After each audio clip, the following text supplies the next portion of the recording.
Collaborer dans une campagne de sensibilisation à l'échelle nationale, c'est la première fois.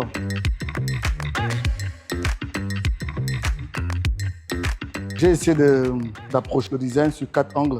C'est-à-dire qu'il fallait parler du Gabon, il fallait représenter le Gabon sous différents prismes. Donc j'ai essayé de transcrire la forêt, les rites, les traditions. Donc il y a 4 visuels, dont l'éléphant, ce qu'il représente dans l'écosystème, pour sa mémoire.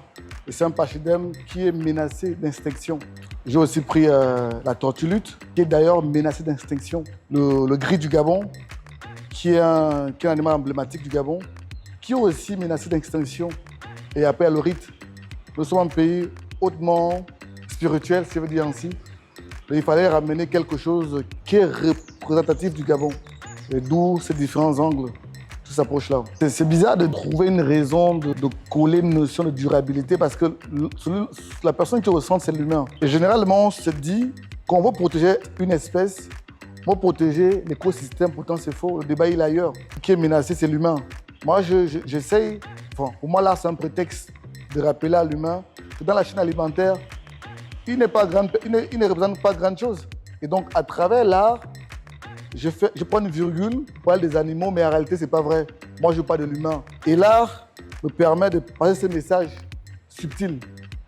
Très content que Seka Gadis m'ait choisi. C'est un honneur pour moi.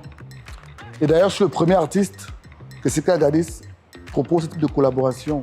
J'ai eu la chance de collaborer avec des grandes entreprises nationales comme internationales. Mais par contre, collaborer dans une campagne de sensibilisation à l'échelle nationale, c'est la première fois.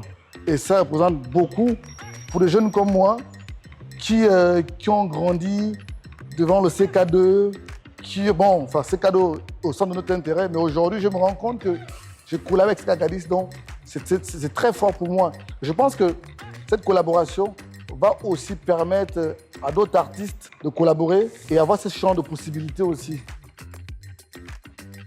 L'art doit jouer un rôle. C'est avec le temps, l'art s'est frelaté. L'art est fait pour sensibiliser. Et donc, c'est la raison pour laquelle je suis artiste. Parce que je me suis rendu compte que la mosaïque qui était représentée, c'est très figé. Et donc, je me dis, les artistes doivent jouer leur rôle. On ne peut pas juste rester là pour divertir et faire le show. On peut servir de circuit éducatif. Donc, pour moi, l'art a son rôle à jouer.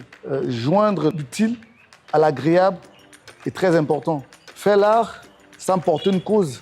Faire l'art sans avoir un discours. C'est préparé sans sel. C'est bon, mais c'est fade. Et donc, à cet effet, on a un livre, quand je dis on, je parle de moi et mes partenaires, j'ai un livre de coloriage qui arrive, qui s'appelle « Je veux vivre ». « Je veux vivre » est un livre de coloriage et d'imagination. Voyez-vous encore, je veux vivre. Donc, une interpellation à la vie. On invite les gens à prendre une responsabilité qui est au-delà d'être juste des consommateurs, mais des consommateurs. C'est-à-dire que tu consommes et tu es acteur d'un changement, tu es acteur d'une manière de faire. Et d'ailleurs, j'espère bien que d'ici peu, vous aurez des produits, des livres de coloriage vivre dans tous les magasins Seka Gadis.